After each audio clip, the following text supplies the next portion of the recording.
Salam hörmətli izləyicilər.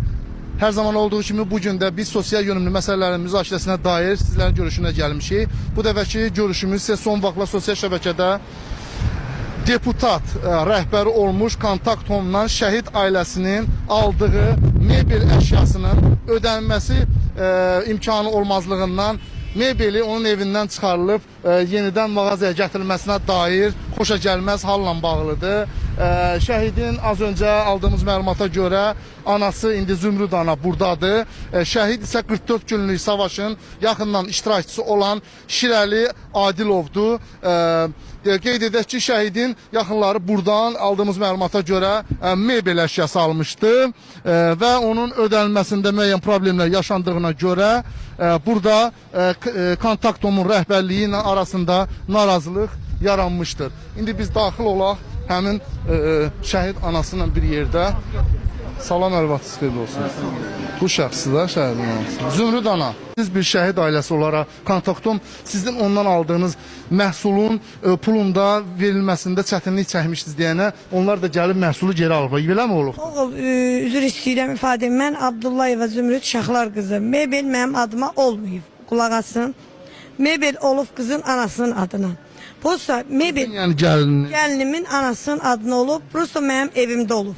Mən onlardan xahiş eləmişəm ki, məlumatlıydılar da siz şəhid ailəsi. məlumatlıdırlar şəhid Nə demişdiniz onun şəhid ailəsi? İndi deyəcəm. Yəni ki, bilirdilər ki, mən şəhid ailəsiyəm. Mən bu kontakta gəlib girmişəm. Neçə manatlıq məhsul götürmüşsünüz Zümrüd ana? Mən götürməmişəm. Bildik. Qaynana götürüb.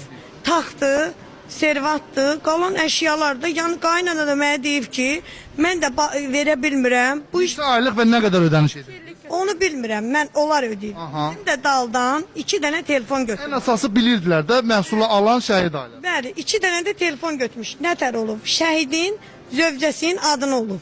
Bu işdi oğul. yoldaşı. 7 ayda həyat yoldaşının adını olub. Bu da 7 ayda mənim oğlum şəhid olub. Mən oturmuşam evdə. Bir oğlum açıq əməliyyat, bir qızım sudur. Oturmuşam evdə. Sakitcənə oturub evdə səsim çıxmadan aparmışsınız. Mənə ikinci yaranı da vurmuşsunuz. Oğlumun iyili taxtın aparmışsınız.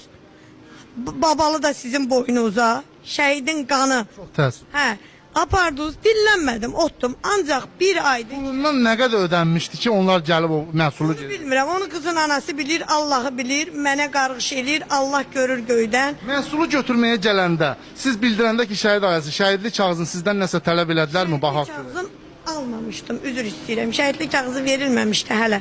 Ona görə ki, mənim oğlum əməliyyat olmuşdu, başım bu digər uşaqlarıma qarışmışdı. Bildikdən sonra, məlumatı olduqdan sonra şirkət. Məlumat da belə oldu ki, mənə yaxşı mebel getdi. Ölüm kağızını istədilər. Mən də bu ölüm kağızını götürdüm.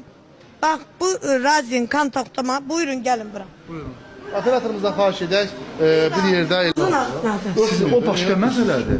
Bu şəffaf, əgər siz düzsünüz də bu məsələdə, qoy ilə axıra kimdə material. Rus ilə yanlış məlumat verirlər ki, güya mən qudamın adından istifadə eləmişəm, səs yazmaları da var.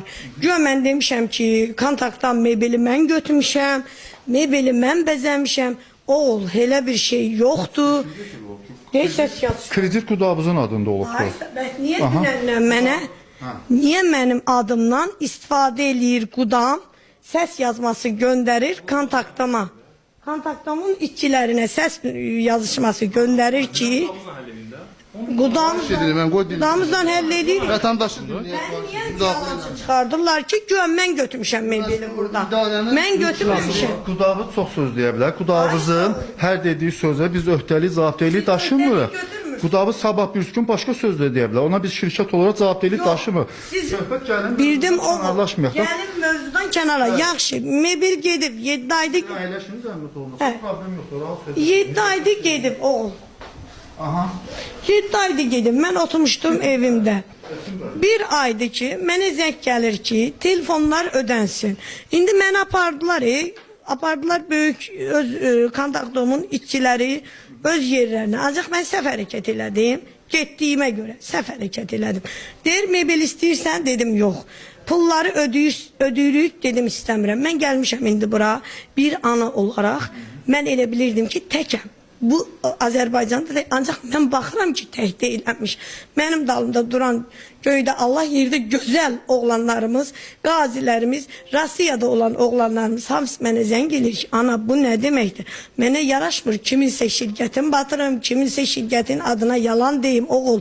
Bu bizə Buyur da ana, mən bura gəlmişəm, ölüm kağızı ilə məni qəbul eləməyiblər. Vəsə. Kimə gəlmisiniz bax? Baba budur. Bura gəldi. Kim qız? Gəlmişəm bura. Burada. Burası indi. Ölüm kağızı bizə maraqlı deyil. Əsas Kim dedi onu? Bilmirəm da bax burada. Ölüm kağızı maraqlı deyil. Yəni Kontakt şəhidin adına deyilsə biz heç nə eləmirik. Bəli, bir biznes sahəsi olaraq, sahibkar olaraq onu yalnız elə onun qazancı fikirləşir ki, elə o deyib ki, bizə ölüm kağızı yox, bizə pul lazım. Üzvlərimizin ayrı-ayrılıqda bank olmayan kredit təşkilatına, banka, elektron şirkətinə borcu ola bilər. O belə bağışlanılmır. O silinmə olmur onda. Aha, söhbət sizin tək oğlunuzdan gedir. Şəhidin borcu varsa, nəinki bizdə, şirkətdə, nəinki başqa şirkətlərdə qəbul olmuş faktor var. Bu belədir. Tutaq ki, belə də misal çəkim. Bağışlanıla bilməz. Misal çəkimsə, tutaq ki, hər hansı bir şəhidin qardaşı bankdan öhdəlik götürüb 30 min manat özünə bir əmlak alıbdır. Qardaşı şəhid olubdur həmən dönəmdə. O demək deyil ki, qardaşı və yaxud da ki, ikinci, üçüncü ailə üzvünə, yaxın qohumlarına o borc silinsin. Belə bir deyim yoxdur. Malın ümumi dəyəri nə qədər olubdur mənim? Xahiş edirəm. Malın ümumi dəyəri. Nə qədər olub Nizat dəyərini? Siz elə məlumat. 200 manat abunə idi, 500 manat da Qayıdaq o suala bax. Malın geri qaytarılmasına müvafiqsiz məhkəmə qərarı olmadı. Vətəndaşın evinə girib götürməlisiniz. Belə bir Bir dəqiqə. Xahiş edirəm, Belə deyim. Ümumi olaraq belə deyim ki, sizin qudabızla ailə daxili problemləri biz onu çözə bilmərik. qardaş, qulaq as. Bizə xanım Mənim evimdə, həyətimdə oğlum ölüb, mənim həyətimdə problem olmayıb. Bu çəkiliş gedə bilər, qonşularımdan da öyrənə bilər ki, mənim qudamla nə davam olub, nə ədavatım. İndi mənə qarğış edir ki, ar olsun o, mənim oğlum ölüb 7 aydır, mənim balalarım biri sudur qalı, biri xəstə, oturmuşam evimdə. Mən sizdən gəlib şikayət eləmişəm. Yox. İndi niyə qudam deyir ki, ar olsun səni kimi anıya, oğlu gizləmsən, mənim oğlum gedib şəhid olub. Qoy biz araşdırmanı bu cür davam edək. Şirkətin hüquqşünasını xahiş edirik. Bu cür mübahisəli artıq ölkə miqyasında geniş, xoşagəlməz rezonans xarakteri daşıyır, bilirsiniz də bunu. Bax buna dair, bax bu baş verənlərə dair hüquqşünasın fikirlərini, hüquqi terminlərinə izah edin. Gəldim. Problem yoxdur, deyirəm, Demirlər, bu soru. gəlməyiblər. Mən gəldim, məni yalancı çıxartmamaq üçün. Mən gəldim, sözümü də dedim. Deyirlər gəlməyib də, gəlməyib. Gəlmişəm qardaş. Qəbul eləməyiblər. Buraxıram onları Allahın öhdəsinə. İndi gəlmişəm ki, mən telefonlarımı, pulun ödəyim, buradan çıxım. Mənə heç kimin borcu olmasın. Mənim oğlum Zümrüd ana, maraqlı qaranlıq məqamlar var. Biz onun üzərində araşdırmamızı apar. Dəyərli izləyicilər, ödənişi edə bilməyən şəxsin əmin o alınan məhsulu evindən çıxarılması görə indi hansı nə hallarda mümkündür ki, evə daxil olub bu məhsulu götürmək. Mağaza sahibi olaraq bu sualdan qaçırsız cavab. qaçmıram. Hüquq Onda zaten araşdırıb deyirik də cavablandır. Evinə girilib götürülə bilər, düzdürmü? Siz elə deyirsiniz. Qanun onu deyə bilər, problem yoxdur. Qanun Siz belə deyirsiniz də. Bir dəqiqə. Yəni yerli məhkəmə orqanının qərarı olmadan siz evinə girib məhsulu götürün. Siz nə bilirsiniz ki, qərar yoxdur orada? Baxarıq, yaxşı, Baxarıq da, aydınlaşdırın məhkəmə qərarı. Aydınlaşdırır, düzgünlük olsun. Siz qərarı Biz ilə ictimailəşdirmə şəklində bütün ölkəyə, yəni ictimaiyyətə yayılır. məlumat vermirsiniz. Yox, elə ona görə biz Bilmirsiniz axı. ona görə hüquqşünas istəyirik. Söhbət Gəlsin. Yox. Məsələn, diqqətə saxlayırıq dəyərli izləyicilər, maraqlı açıqlamalar olacaq. Anamsan və bütün cəmiyyətin anasısan. Hamınızın qarşısında baş əyirik. çox sağ ol. Kontaktomun, yenə deyirəm, kontaktom protokol qaydası ilə düz işləyir. Mən bunu heç nə demirəm. Əvvəl gündən də demişəm, fikirlərimi də belə bildirmişəm. Amma burada bir maraqlı məqam var ki, sən şəhid anasısan. Xalqın hiddəti, cəmiyyətin hiddəti ona görədir ki, şəhid anasının evinə girib çarpayını sökmək, şəhidin yatdığı çarpayını sökmək, bəli, cəmiyyətdə rezonans doğurmalı idi və doğurdu da. Mən Kamil Zeynallıya təşəkkür edirəm ki, Kamil Zeynallı ilk dəfə bu məsələni ictimailəşdirdi, anamızı cəmiyyətə təqdim elədi. İctimai fəal olaraq. Bəli, ictimai fəal olaraq. Sonra Kamil Zeynaldan sonra mən bu ananın qapısını niyə döydüm? Mənə Azərbaycanın yaxşı oğlanları zəng elədilər ki, Elçin, o mebelin pulu nədirsə, sən o ailəni tap, biz o pulu ödəyirik, o mebel qayıtsın dala. Mən də gəldim anamızı araşdırdım, tapdım. Ana dedi ki, bəs artıq o mebeli mən istəmirəm. Günlük istəyir, incilik istəyir. Günlük, yoxsa o mebeli biz qaytaracaqdıq. İndi burada yenə deyirəm, mən heç vaxt hikayəli fikirlər bildirmərəm insanlara qarşı. Kontaktom qanunla mən düşünürəm ki, götürəndə doğru addım atıb, amma burada bir dənə o böyük bir əmma var da. Kontaktom şəhidimin evinə girib.